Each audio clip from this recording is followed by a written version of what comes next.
Hello, Agnes. Hey, Robin. Um, so I thought we could talk about consumer culture and the joys of buying stuff and what the best way is to understand that. Um, Recently I made a list of like things that I want. And it was surprisingly easy to like come up with a bunch of things that I want. Like, oh, I want a dress from here, or I want like, these cookies, this kind of tea, this toy that's called a toy. And I want stuff. And it's stuff that I don't need. And stuff where if I don't have any one of those things, my life will go on just about the same. And I don't know where I got these desires from. I look and they're just there. And, I noticed that there are some people who seem to be less consumerist than I am, but those people are kind of anti-consumerist. It's almost like you have to make being anti-consumerist your whole personality in order to avoid this. That seems to be like a bigger cost than just wanting some stuff. And so it's almost like we're trapped in this world where we're fed these funny desires.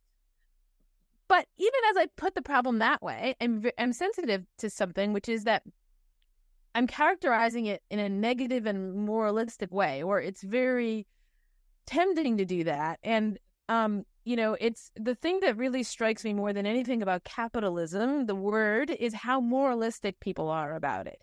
When you hear the word capitalism, you know moralism is coming. Usually it's anti-capitalist moralism. Sometimes it's pro-capitalist moralism. But there is no one, I don't know of anyone, who's capable of talking about capitalism without trying to sell you something, so to speak. And the same thing is true about consumer culture. It's like, it's really hard to get a straight view of it.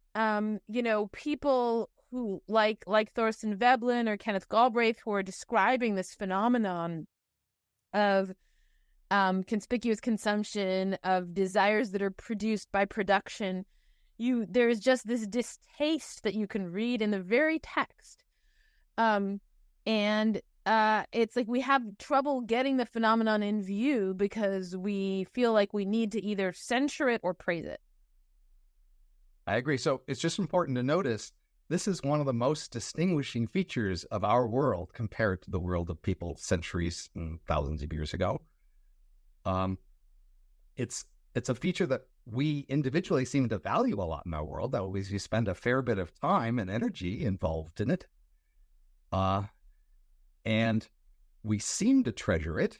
And it's when people try to say what's good about our world compared to past worlds, it's the thing people most often point to is the fact that we can be consumerist. And yet we see such a strong disapproval of it. And that in order to think about it, we need to push that back, as you say, just to pause and just not evaluate it first and just think about what it is before we can maybe come back. And I guess we can at the end of this conversation come back to it, but we just first need to ask, what is it we're talking about? And so obviously it seems like all through history, humans have always liked stuff. That's not new.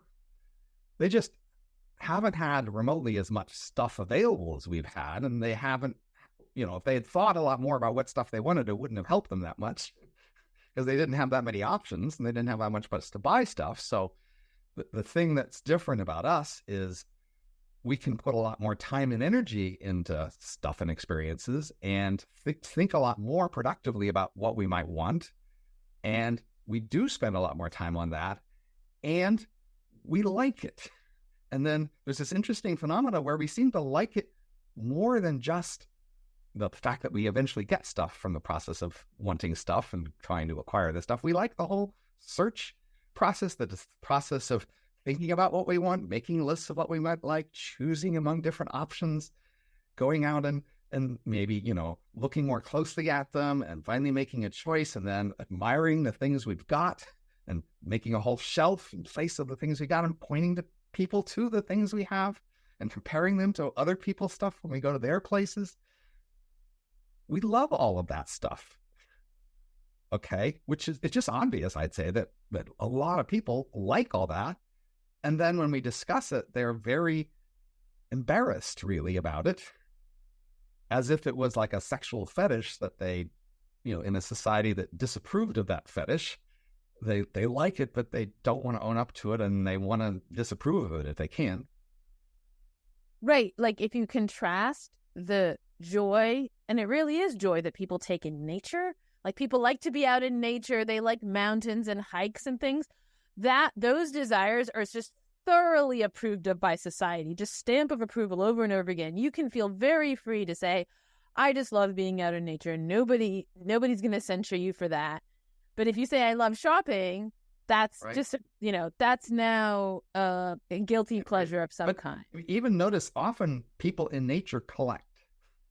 They go out on hikes and they bring things back, and it's a lot like shopping. Or they have as I know, many people I know who are lovers of nature have like an entire basement full of nature equipment that they use for going out into nature, special hiking clothes and tents and things to cook in nature, whatever. So nature is a major site of consumerism. And it may be that a lot of the joy being taken in the nature is covertly taken in the purchases that one is allowed to make because of nature. But the faith that will be put forward, even on an REI website or something, is going to be, oh, look how beautiful nature is. So I read this book a while back on sort of the sacred in marketing. And it had this interesting distinction between people like to draw a sharp line between crafts and art. Mm-hmm. And so there's this whole art collecting thing where people go out and collect art, and that's seen as high status and the sort of thing to be proud of. But if you go out and collect crafts, that's not so high status, and maybe you should be a little ashamed of that. But they look pretty similar, but somehow some things, even the same thing, can just be arbitrarily declared as art, and then people think about it differently, and they more approve of collecting it, and they're less going to criticize you for thinking about it and try to buy it.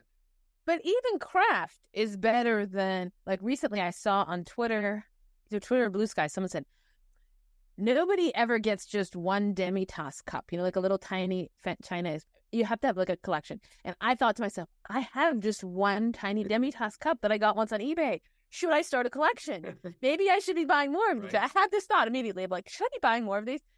And I think if I did that and I had this demi-tasse cup collection, I would totally post a picture of these cups on eBay, on Twitter or something, be like, hey, check out my collection. I'd be proud of it. But I think I think I would be less inclined, though maybe I'm also a little bit inclined to be like, here are all my clothes. Or here are all, so I think a collection is already a little bit of a justification. By contrast with, I don't know, a handbag or something. Right. Or another dress. So there's a sense in which when you collect things for leisure, that's more art or more okay than collecting things for use that are valued to you in some more direct way. Right. And when people like, okay, I'm wearing this jumpsuit right now, which people who are watching the video can see. This is my first time wearing it. I just got it and I love it. But if like somebody compliments me on it, there's a strong inclination to be like, oh, it's nothing, or, not make a big deal out of it. People want to underplay how important their clothes are. That's a clothes shopping, which is, a lot of my thoughts about this are driven by this novel that both of us have read by Emile Zola called The Lady's Paradise, Au Bonheur des Dames. And it's a novel about, in some ways, like the birth of this consumerist culture by way of the growth of a department store. And so it's about clothing in particular. So I've been thinking about clothing in particular as a site of consumer mania. And it is also the thing where people will not readily admit to it, except if they can make clear that it is a guilty pleasure. And not useful. That is, it's more of a collector. You're an artistic collector. You may spend money on things, but you're doing it out of this artistic sense, not of because they're useful. So I think that we have come up with so many ways of laundering our love of fashion beyond Zola. Like Zola didn't, 19th century, they were babies of consumerism. We've grown up. And so I actually think a lot of the really powerful consumer motivations come from pseudo claims of use. So I'm wearing like a shirt under this jumpsuit that is made out of a very special kind of wool, and it's supposed to regulate your temperature especially well. And I could like talk about, I know a lot about this wool and how it's very practical, right? But I'm a little bit like the people who buy all the nature stuff. I'm like, oh no, it's not like I'm a consumer. I'm just buying like 7 different kinds of tents for all the different kinds of camping I do. And so we actually have become really adept at making arguments of usefulness for things that we want to buy. If I look at how many kinds of pens and pencils are in my office, and I could tell you the story of like why these are a very special kind that really deposits a lot of pigment every time you write with them, and you can change red to blue. I'm gonna have a use story to tell you, and that's actually how I am justifying this consumerism. Right. So the essence of the puzzle is that we have all these related activities, and there's one of them that's most disapproved, and that we're trying to excuse the things we do to distance what we do from that most disapproved example or category. And the puzzle is to understand what's so bad about that category, because it doesn't look that different from all the things near it that we're trying to, excuse by claiming we're doing instead. We claim we're being useful. We claim we are, art collectors. We claim, et cetera. Why not just embrace the joy of consumerism? So if we ask, well, what could explain the disapproval? I've spent a bit of time reading today, so I can give you a long list of the things people associate with this disapproval, but I'm not that sure which actually are the main issues, if any. Okay, well, go give us some. Give us what you think are some of the best ones. Okay. So, on one hand, there's profit-oriented organizations behind the consumerism as opposed to nonprofits or nature or something, and we disapprove of those. Or there's some sort of greed or self-aggrandizement that we're doing through consumerism that we aren't doing through the related things. There's a claim that consumerism is less social, it's less altruistic, it's less community-based. It's claimed that it less inspires, it's less spiritual, etc. And it's not clear to me like that these other things don't have similar problems. Seems like an art collector can also be very selfish and self-centered and not altruistic or not community-oriented. But these are the words people put along with these disapproved consumerism. But I mean, I don't actually think it's obvious that somehow everyone thinks that art collecting is totally fine, whereas consumerism is evil. Like, I think many people would have some objections to art collecting. But I mean, I think that so if I just take the first one, which is that the profit-oriented firms, and this is related to maybe it's related to the no, it's not related to the green line. I think it's just that one. So the thing that is really clear in this novel, and is also clear in certain writers on the subject like Galbraith, is that whereas in an older world, production may cater to desire and need and preference, in a world of like hyper production and kind of constant need for turnover and growth, the people doing the production also take charge of producing the desires. So it's the job of the advertiser not just to tell you about the existence of products that would meet your antecedent needs, but of awakening in you desires for those things. And the novel goes through a whole bunch of different ways in which the owner of this store is the kind of conductor of the orchestra of women's desires for fabric. Right. And so I think one thing is that people feel like on some level they are being manipulated, or they have desires in them of which they are not the source. And maybe somehow when we think that our desires are in us because they make someone else profit, that we find that especially offensive. So if we compare commercial desire to many other kinds of desires, Yeah. I think we'll see that in the other kinds of desires, there are also people who try to design and inflame them. So artists try to make their art engaging. Academics try to make their academic talks or writings engaging and make you to create an interest in you might not have. Political activists try to induce you to get interested and motivated by political activism. I mean, even work, your employer often tries to inspire, career ambition in you in order to get you to work there. It seems like pretty much anywhere we have desire, even say sexual desire, you have seduction, where somebody doesn't just, tap an existing desire, but tries to inflame it and shape it and strengthen it. It seems like this is part of desire in general, that desire often comes naturally somewhat muted and it takes other people's help to make them stronger. But in general, that's good if we like the desire. So then what's wrong with this desire? Right. So I think that's a great point. And so the key would be to try to see why the, externally induced inflammation of this desire strikes us as somehow a bad thing, whereas when a novel is engaging, or when, I don't know, a friend makes you a meal and wants to make it appetizing or whatever, that we don't think that is a bad thing. So maybe we could divide the inflammation of desire into two categories.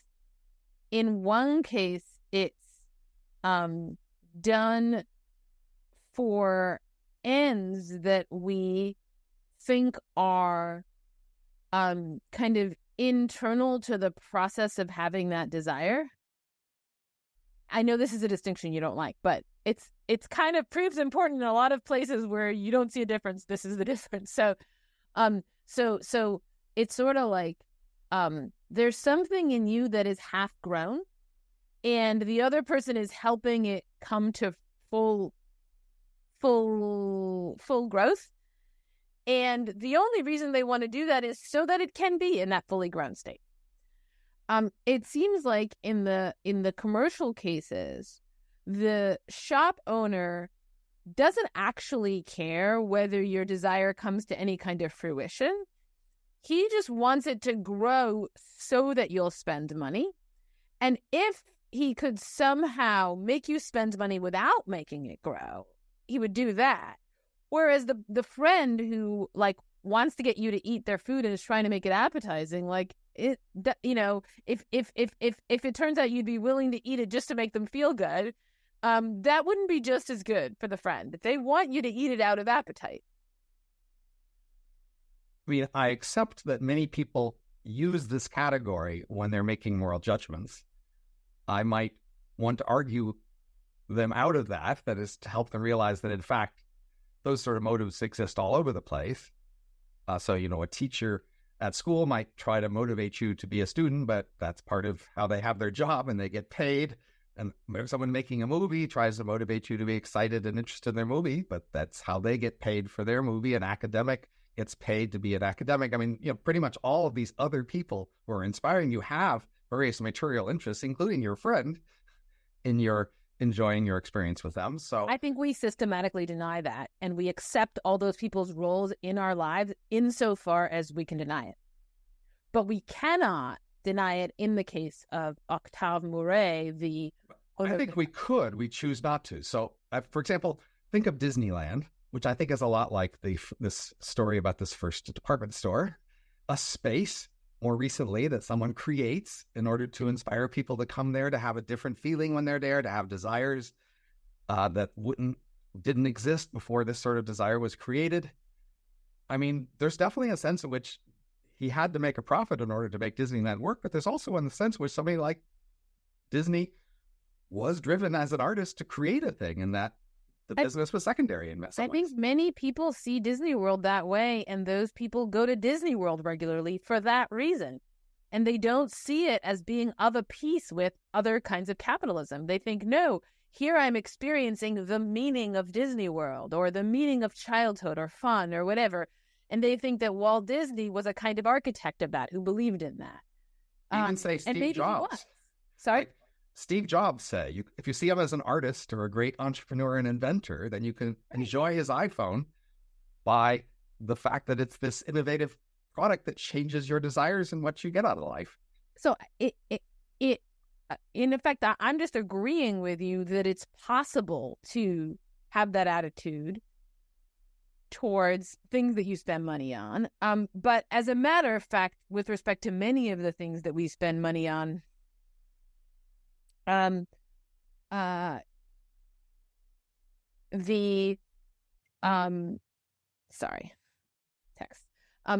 respect to many of the things that we spend money on, we don't see them that way. So all we're trying to do right now, we're not trying to change things. We're not trying to be moralists. I feel you moving in a moralistic direction where you're telling me I'm supposed to view Steve Jobs in the same way as I view the teacher. But let's hold off on that. The point is just that there are these two categories, and that it's not plausible to slot all of your consumer goods into the Walt Disney category as it is seen by the true believers in Disney. And so this at least would partly explain the distaste. The distaste is reserved for the, Octave Moret category. So this book, Ladies' Paradise, makes this move that has a special way to try to make this disapproved. One of the other kinds of desires we often disapprove of is when a man tries to inflame sexual desire in a woman, say outside of some other approved context. And that's exactly what happens in Ladies' Paradise, that it's presented as a man who has this unusual skill of seducing women. And instead of just seducing individual women personally, he seduces whole communities of women to come buy stuff from him. And so we are tempted to see it as somewhat illicit by that analogy. That is, it's not just a business person seducing customers, it's a man seducing women in a way that we might be tempted to disapprove. I don't think the novel much encourages you to disapprove of it. In fact, by contrast, Ladies' Paradise is the second of two novels about the same character, Octave Moret. And in the first novel, all he does is seduce women in ways that are just evidently despicable, and you just clearly hate him. And he's kind of a positive character in Ladies' Paradise when he's seducing woman with a capital W, as it appears in the novel. So I think that, in fact, the novel sort of says, look, it's fine to seduce women as long as you do it in this roundabout way. And I also think that it's clear that it isn't just he's seducing women. From the beginning of the novel, there is and women will have their revenge. There's this foreshadowing, and then that sort of happens at the end. I'm not going to give away. But that seems to show a disapproval. Yes, we could only approve of his seduction if he gets his comeuppance at the end. That's right. I don't think that's right. I think that Zola is displaying the battle of the sexes. And Zola's understanding is that men and women are at war. That's just a fact. It's not good or bad. It's just the way things are. And when you're at war with someone, you can sort of predict that you might be winning for a while, but they're going to get back on you. And the ending is not represented as some kind of big triumph of woman. It's just this is the way that men and women interact in this world, is these kind of tricks or stratagems. They don't sort of communicate directly. But I guess I don't fundamentally see the book as taking a moralistic stance against consumerism or against seduction. It describes seduction in very appealing ways. Like many good books that sit on a line, it invites both sides. Yes. And basically it gets more and more emotional engagement out of people by inviting both kinds of reactions on both sides of the line. Often if it just took one side, it couldn't be as engaging as if it sits on the line and lets you pick which way to go. So I think Zola is well aware that there's a way to see this negative and a way to see this positive, and he's setting it up so that you couldn't go either way. But if you want to go negative here, he gives you the ammunition of the fact that it's a man who previously had disapprovingly seduced women, and now he's seducing women again in a different way. And if you want to disapprove of that, of the whole shopping thing, that gives you that ammunition to do so. So I think That's not a coincidence. That's there for a reason. I guess that's not how I see it. The way that I see it is that Zola is trying to tell the whole of a certain kind of story that most people are only inclined to tell apart, because most people are just inclined to be like, how can I get people to be allies to like whichever way I'm going? And so let me tell everything that's bad about capitalism, and let me tell everything that's good about capitalism. And Zola is not trying to get you to move in any direction or other. He wants to show you this thing, kind of this new way of life that's coming into being. It has horrors and delights. And that's just the truth about it. And that's what he wants to show you, both of those things. But it's not because he wants to give ammunition to both sides. I think it's just very hard to take either side because he gives you the other side too. I think he just wants to show you what the truth of it is. And that's why he did like meticulous research, so as to be able to depict in a realistic way what the kind of rise of the department store would look like. But let me say what I found to be the most thought-provoking part of reflecting on this book, which is that it highlights how constructed desire is, how over centuries we have innovated and created more ways to have stronger, more vivid, more detailed desires about many things. So in the course of this book, this one shop owner figures out many ways to inflame the desires of customers and get them more engaged and interested. And that, if I think about it, I then notice, well, over the centuries, we've done a lot more of that. And it makes me more grateful, I guess, to the extent I enjoy the desires of the consumer world, to realize it took a lot of work to invent and create. Okay, there's two things I wanted to ask you about that. Okay, they're totally unrelated. So the first is, this came up in my head when you were describing earlier about just how much delight we take in like making shopping lists and going shopping and all that.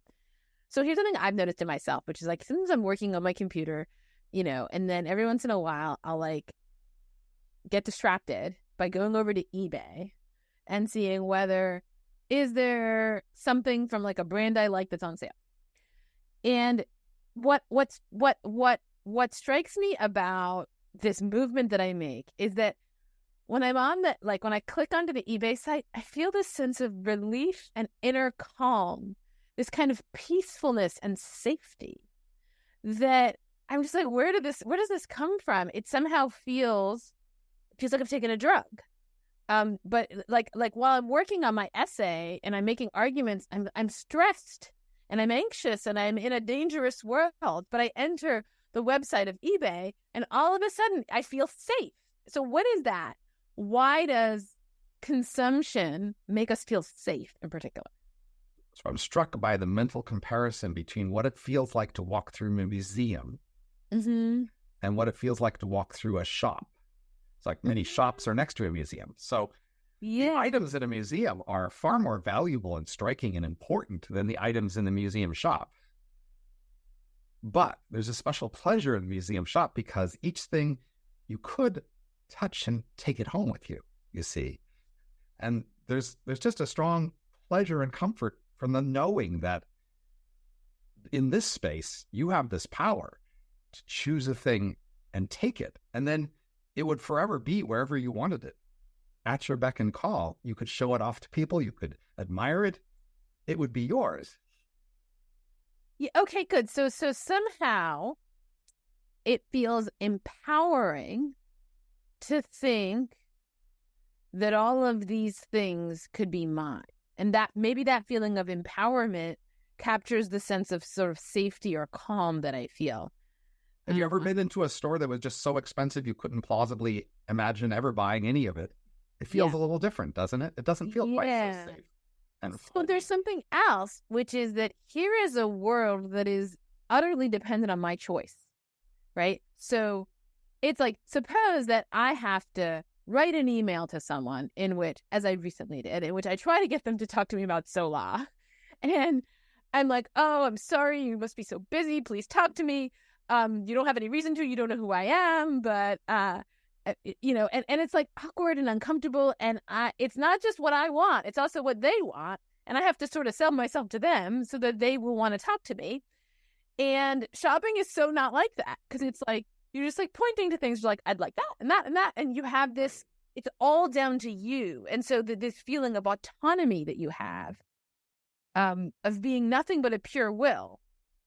So there's this interesting asymmetry often between buying and selling. So from an abstract economic point of view, buyers and sellers are symmetric. They should have similar influence over the purchase and the price and the ability to say no. But there's a sense in which often buying is quite asymmetric from selling, and we often see this in lab experiments. And so the phrase, the customer is always right, is a reflection there.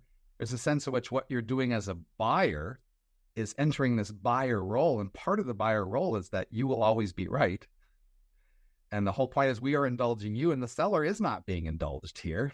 In the principle, the seller could be indulged, the buyers could be supplicant, and there are places like that where that's somewhat true. But in most consumerism, there's this strong asymmetry that the buyer is going to be self-indulgent and not very reflective and not very strategic and not very practical. And the seller is going to be the opposite of all those things. And the seller is going to be supplicant. It's going to be whatever you want, as they do in the store.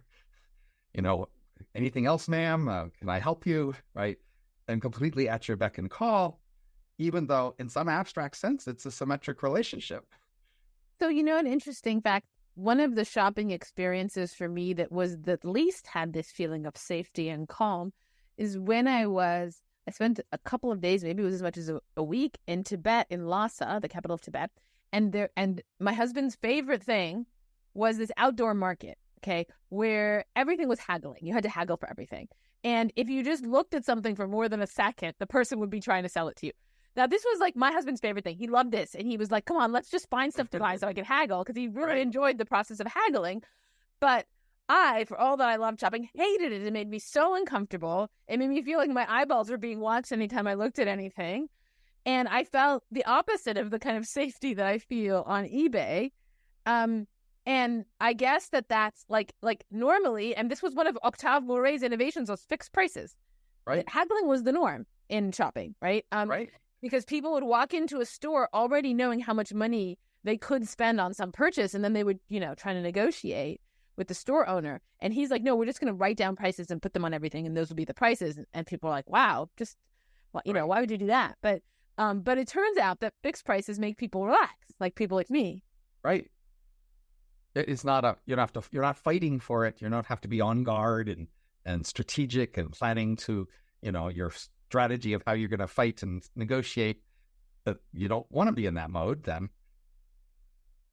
You might think, well, why don't I feel like I need to be on guard and fighting against my own impulses to buy things that can lead me astray, right? Why aren't I stressed out every time I go on eBay saying, oh no, what if I buy something that I'm going to regret? But I'm not, in fact. So you'd think I could develop a complex about that. So recently I've been thinking a lot about fertility and predicting that, small insular fertile subcultures like the Amish will take over. And that's highlighted for me how much these subcultures tend to be anti-materialist and anti-consumer. And if I look on, say, of documentaries about them in the comments, this is like half the comments are saying how wonderful these people are for being anti-materialist. Their simplicity seems to be the thing people most admire about them. So there's certainly an enormous amount of admiration for communities of people that go out of their way not to be consumerist. In almost a religious way, it's almost a religious virtue, like monks, really. Monks are famously not very commercial, right?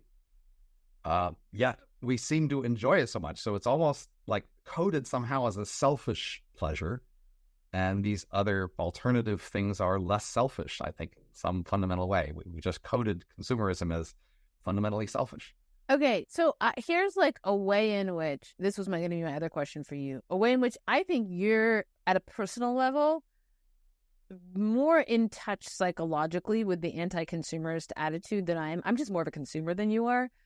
And in particular, like you have all these principles against allowing your desires to proliferate and against developing refined tastes. Refined taste is just consumerism, right? It's just like having it's like, no, I don't want just like the any old kind of coffee. I want like the special one with the beans roasted in this place in this particular way. Like I have all of these tastes that are the products of this capitalist system that has taught me that I want to desire very, very specific things. And you're like, a plain banana is fine for me, thanks. And you don't want to develop expensive hobbies like skiing, and you it seems to me, you really kind of have some kind of appreciation for like these self-denying, as I would put it, cultures and the admirers of those cultures, as to why it might be a good thing to try to resist this, because I think you try to resist it. So I think I feel both ways. So, for example, inside me still is the young boy who saw a model of a Batmobile, a little tiny Batmobile, and was in love with that and wanted that. Yeah. For many years as a kid, that was just, wow, if I only could have that. Now, if I thought about what would I do with it if I had it, I don't think I thought it very through. I don't think I could just do very much with it. It wouldn't actually be something I could do much with. But the thought of having it somehow was very compelling to me. So I can feel that just raw lust for the thing in me, even though I can look ahead and see, well, what exactly am I going to do with this thing? And I have bought things like that in the past where I had the lust and I bought it and it sits on a shelf now and I don't do anything with it. So I see that side of the attraction. And then on the other side, as you say, as a teenager, basically, we weren't that rich, but and other people that I socialized with were richer. And they went skiing a lot and went sailing and stuff like that. And I looked at myself and I thought, I can't afford that. If I could, it would just break me like near the edge of it. I'm just going to go, no, I'm not. I'm just not going to go there. And so that in my mind put the category of kinds of things I don't want to get sucked into, because however much I might like them, it couldn't be enough to justify how much it would cost. Right. But I mean, if the cost wouldn't justify, then you wouldn't do it, right? So, but the point is, I might want to do it more if I had done it more. So there's this key idea of addiction more generally, but it applies to most everything we do, which is just that the more you do something, the more you like it, the more you're into it, the more you understand it, and the higher your taste and preference for it. That is, you get sucked into things and then you get into them. That's true for almost everything that we do. I'm glad you're an economist and you're granting this thing. Yes, I am. Get addicted to stuff. We do. And so we can be aware of the potential for that addiction and ask, should we go down that path? So your description of like, I bought as a kid, I liked toys and then I wanted them, but then they just sat on the shelf. Sounds to me like it's like you stopped at Consumerism 101. Because I bought like this shirt with made with the special wool, and it's not sitting on the shelf, it's sitting on me, and I'm appreciating the specialness of the wool all the time. I make sure I appreciate it, because in addition to I have not only cultivated the desire for these things, I've cultivated the faculty for appreciating the sensory qualities of this wool so that I can take pleasure in it, and that's partly necessary in order for me to desire more of it, right? So I have the whole apparatus. I don't just have to buy the shirt and then it sits in the closet or something. And so I do that too, obviously. But, so for example, like most people, I have the set of restaurants I like now and that I will go back to. In an hour, I will go to a restaurant I like and get food for dinner. And I have collected those, and that's precious to me, the places that I know that give me a good deal. And that takes work. You have to try different restaurants out in order to find the places you like best. Okay, for every time you go to a restaurant, say in your area, what % of those is trying a new restaurant? Oh, 10%. Okay, so that's low. Me, it's like 80 to 90%. Because I'm always looking for what's the new fun thing, right? And I think I'm the true consumer. And you might be, right? But it's in part of where do you invest yourself in your life? So I said, I read a lot of these criticisms of consumerism, and what they seem to want to recommend that is instead of getting into consumers, you get into something else. You get into a book club, you get into your church, you get into your job, you get into your children. And that's generally what people have in mind when they criticize consumerism, is that you could get into these other things instead. So I did a Twitter poll a few hours ago where I asked about consumerism versus social media, which do people admire more? And apparently, now, according to most of the complaints about consumerism, social media should be much better, right? It's more social, it's more altruistic, it's less material, it's more ecological, it's more interacting with people, it's more highfalutin and high-minded. And yet people actually seem, in my poll, say, no, social media is a less admirable thing than consumerism. So somehow in the last 20 years, we've really changed our mind about social media. Something that's even worse than consumerism. But I'm very curious how people would respond if you weren't asking the question on social media, because one of the main things people love to do on social media is talk about how much they hate social media. And so if you were just asking like the world as a whole, I still think it might fail. Like I still think people might. If you go to the mall and ask people, do they hate shopping? I bet you're not going to hear so much complaint about how they hate shopping at the mall. But so like the interesting thing about the theory of the people who say like get into books or your kids or instead of consumerism is that they're assuming that they're substitutes. But it's just not clear to me they are. I'm into tons of stuff. I'm super into books. I'm really into my kids. I cook. I also like stuff. Like I just have a lot of energy. And this is like in the novel, right? There's these two characters. One is Octave Moret, the guy who runs the department store, and the other guy is Paul Valagnosc, his old best friend from school. And Paul Valagnosc was always doing better than Octave Moret when they were young. He always had high grades in school, and he ended up succeeding in school in ways that Moret just dropped out and then eventually scrambled and slept with lots of women and then slept his way into the beginnings of this department store and then built it up.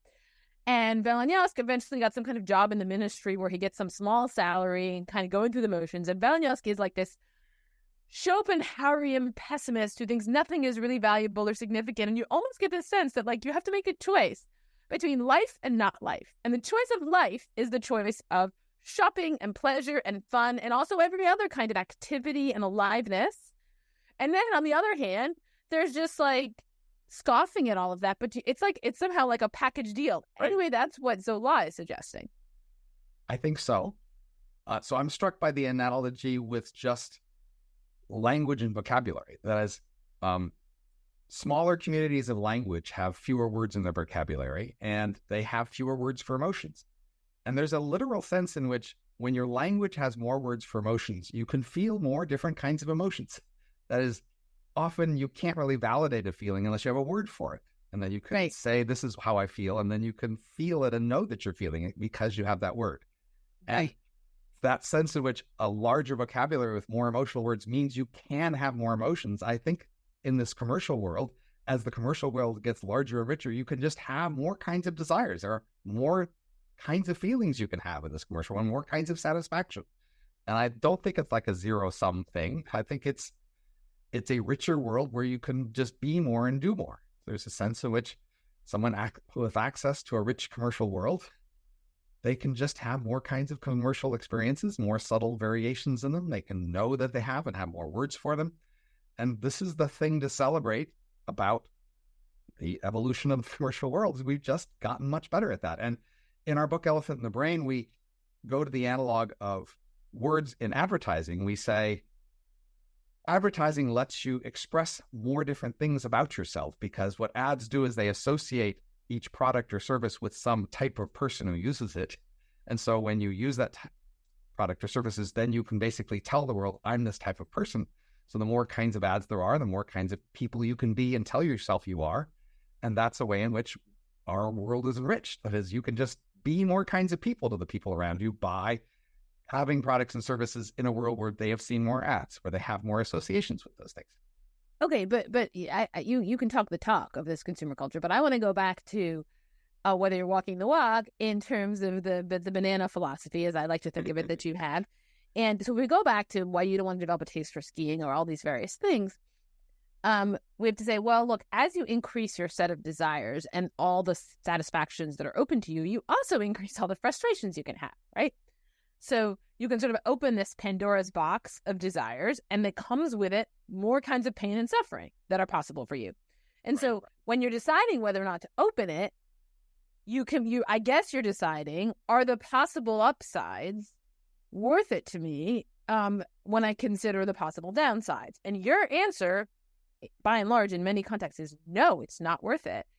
And you take the approach of the people who are like, why don't you join the book club instead, by saying to yourself, look, I'm going to concentrate my efforts on these things that are cheaper. You're like, it's in effect like joining the book club.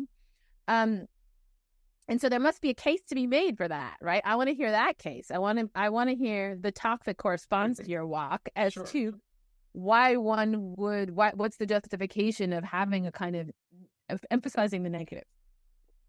So if you see yourself as in this rich world with all these options, all these things you can get into, and if you think you have some capacity constraint, you really can't get into all of them, then you want to choose which things do I want to get into.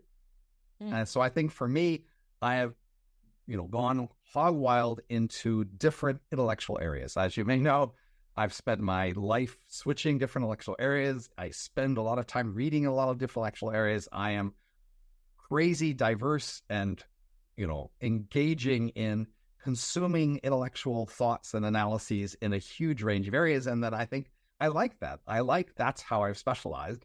And if it means I don't pay as much attention to different kinds of pasta or different kinds of perfume or clothing, I go, okay, I'm okay with that. Yeah, because I'm in my head thinking about ideas, and it would be a distraction from that to some extent to pay attention to perfume or flowers or whatever else it is. And I don't mind being in a context where somebody else has paid attention to those things, and I can pause for a moment and smell the flowers or taste the food, etc. But I'm going to spend my marginal efforts in this direction I've gone of all these vast, diverse intellectual topics where I just enjoy the vast variety and diversity of them. And I can give you reasons why maybe that would be useful, but honestly, it's a consumption, right?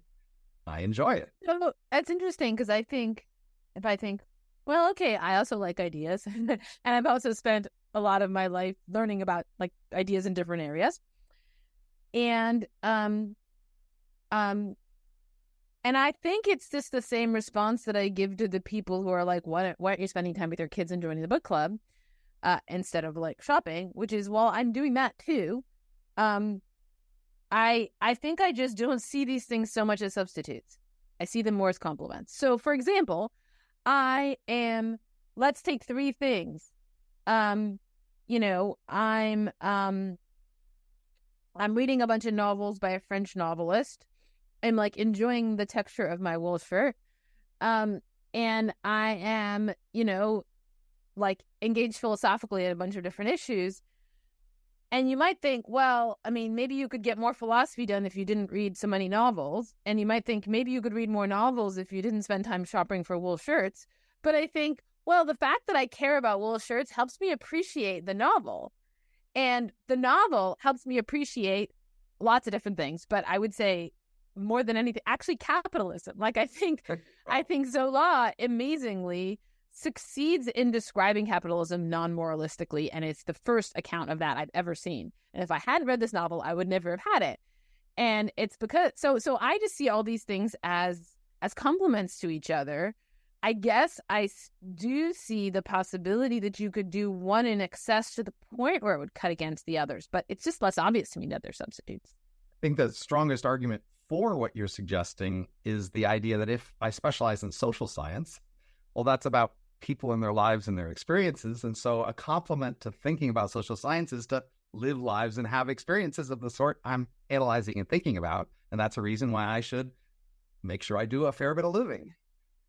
Right. And I would think as an economist, you'd be like, well, I always have to worry about my margins. And am I doing too much of that and not enough of that? But like, you're the master of doing those calculations. So like, I'm someone who every once in a while, I will just make I will do forbiddings of myself, like no going online today at all. Like I make little moralistic rules for myself so that I get enough work done or whatever. But ideally, if I were an ideally rational agent like you are, I would just always be calculating of like, well, I can add a little bit on this front or this on this front. And I would feel totally, I imagine what it'd like to be you, be like, I would feel totally safe all the time that I'm doing those calculations correctly. And I'm always adding to my total store of knowledge, wherever I need to be. I think it wouldn't be that hard to just make a long list of things you hardly do at all, right? You're not into model trains and model airplanes or dolls. You don't go to very many rock concerts, right? There's just a whole long list of things. Other people, you don't do a lot of snowmobiling, skiing. I tried all of those things, by the way. Right. So, not snowmobiling, but the equivalent on sand, and I crashed the thing. So that was right. Okay, but still, right. But the point is, you have a reason why you don't do so much of it. But the fact is, you pay a lot more attention to clothes than snowmobiles, right? And that's fine, right? But the point is, everybody's going to be making those choices. If I thought I could have lots of fun on a snowmobile, I would totally go in for snowmobiling. It's just that after crashing this ATV in the desert, I was like, maybe snowmobiling's not for me. And in fact, I was really into motorcycling for a while, and I had a motorcycle, and I just had to, it was delightful, but I thought I was going to die. Okay, and now our story is, early in life, you just try a bunch of things, and whichever things you had fun, do more of that, and then fill a life with the things you had fun doing, right? That's what the consumerist person like me does. But what the Puritan, anti-capitalist like you, I might say, well, first few times I went skiing or sailing, I went, that's fine. That's okay. Story. So, but the thing is, you like the moralistic story. That's the story you've told me until now, the banana story, where you took yourself in hand and you said, no, young man, you will not be developing these tastes, even if you would find them thoroughly delightful, because that's too dangerous. And I think it's a mixture of both. But I think the place I've been most like that, I was probably video games. Mm-hmm. That is. So when my children were young, it was a family thing to do, us guys, me and my two sons, to sit and play video game, and I would be the one playing the game, and they were young, and they would just watch me and tell me what to do next. And so it was a bonding with me and my sons, and then we enjoyed video games, but then they got old enough they wanted to play themselves, and they did. And at that point, I stopped playing video games, even though I could see, they had a lot of appeal. I could get into them, but I also saw, but there's only so far. The sort of person I could become really into video games didn't appeal to me as much as the person I could become who read a lot of interesting books or wrote essays or other sorts of things. But that's a choice of who you become in some sense, though. Which part of yourself you inflame or you emphasize, because you just start to see who you will become if you spend more time at that thing. And so really, this is just the people who market video games are really stuck at their jobs, and they have not found a way to create the analog of the nature thing, where people somehow think nature or travel are things where people are like, right. Oh, personal growth. If I go to the forest for a while, at personal growth. Right. You could think people would say that with the video games, like, oh, video game personal growth, right? But nobody thinks that, because they clearly have not done that marketing. And we've talked about how similar they are to movies. And people do have this sense that movies will inspire them and make them grow, but video games not. You watch tons of movies, and you don't feel super guilty about it. So, right, people watch movies, people read novels, people go in nature, people travel. These are all things where people are like, yeah, but that's personal growth. They don't seem to need any evidence that they achieve any personal growth by means of these things. And they very rarely will even have intellectual conversations about them or anything, right? But there's just this kind of, they've put in this category because they had a good marketing team behind them. But video games somehow we're all, I mean, look, I right. Not like I can speak to this because video games hold zero appeal for me. Most of them I'm not actually physically capable of playing because they make me nauseous. So I don't see the appeal at all. But right. I mean, but I would think that the people who are designing them and marketing them would try to make them seem like avenues of personal growth. Why hasn't that happened? For me, I see two key differences, say, between movies and video games. One is a video game just takes 10 times as long to get through any one story. TV shows. Right? TV shows are longer, and I like TV shows less than movies exactly because it takes so long to go through a TV show. But people watch tons and tons of adult people like me. Yes. Hey, my husband, we're watching a show called For All Mankind now. It's got like 4 seasons. Each season has a tons of episodes. Episode is an hour long. We're gonna pull ourselves through this whole thing, and we're not gonna feel guilty about it in a way that if we'd spent the equivalent number of hours playing a video game, we both would. Right. I think there's a sense in which, say, movies or TV shows, they're integrated into our culture in the sense of they tend to be seen as having morals, or at least moral questions you can talk to other people about. And so you can enjoy discussing a movie or TV show from the moral framing of what's, who to approve or disapprove in the story, what actions to approve or disapprove, what would you do? And that's a big part, I think, of the appeal of movies and TV shows, is that they structure this moral universe for us of anchor points we can discuss. It's like the larger vocabulary in other ways. They give us this larger vocabulary of situations we can talk to each other about, and what should you do in those situations, or how would you react, or what do you feel like about it? And I feel like video games just haven't been seen as that vocabulary. That is, in fact, video games don't tend to give you moral quandaries so much. They're more often just about like running or shooting or fighting or puzzling, and right. It's just less interesting to talk about someone else. What would you do at this part of the game? Right. I mean, if you just looked at like how often are people having discussions about what they would do or thinking about what they would do as a result of like watching things, I'm skeptical that that's some giant effect. Like if we studied people who watched tons of these shows and the people who didn't, would we see a difference? It's a little bit like how people are convinced that like reading literature makes you empathetic, but when they try to study it, they don't find any big empathy effect. Well, I'm not claiming it has an effect. I'm just saying you like having the shared reference. But lots of, yeah, okay. And so that does also help explain why we tend to want to watch what other people around us are watching. Right. It gives us the shared reference point. So you can, you could tell me something about, since I've seen the first season, I guess, of For All Mankind, I could mention an example of there, and you could echo that and have a reaction to it. And we have the shared language for talking about issues by the show. Kids have like shared jokes and stuff that are based on Minecraft. So actually, and kids are totally it could just be a matter of coordination. That is, we coordinate on movies and we haven't coordinated on video games. Maybe we will someday, and it's just as arbitrary as that. I think, it's interesting if you think about how it is that buying fabric in this store somehow got classified with like, novels and travel and movies, and not with the video game. That is, people would go to this store and would be shopping, and the kind of joy they took it in the book in buying, in touching these fabrics and buying them. And there's an important scene early in the book where there's a bunch of women at a party looking at some fabrics, discussing them. And you can see that this guy who did the store was building on some existing cultural capacity that women already had to sit and talk about fabrics together and to really like that. He didn't have to invent that. He just had to have a place that would inflame it. It was already part of their cultural language. Women would sit around and talk about fabrics and what they thought about them. Right.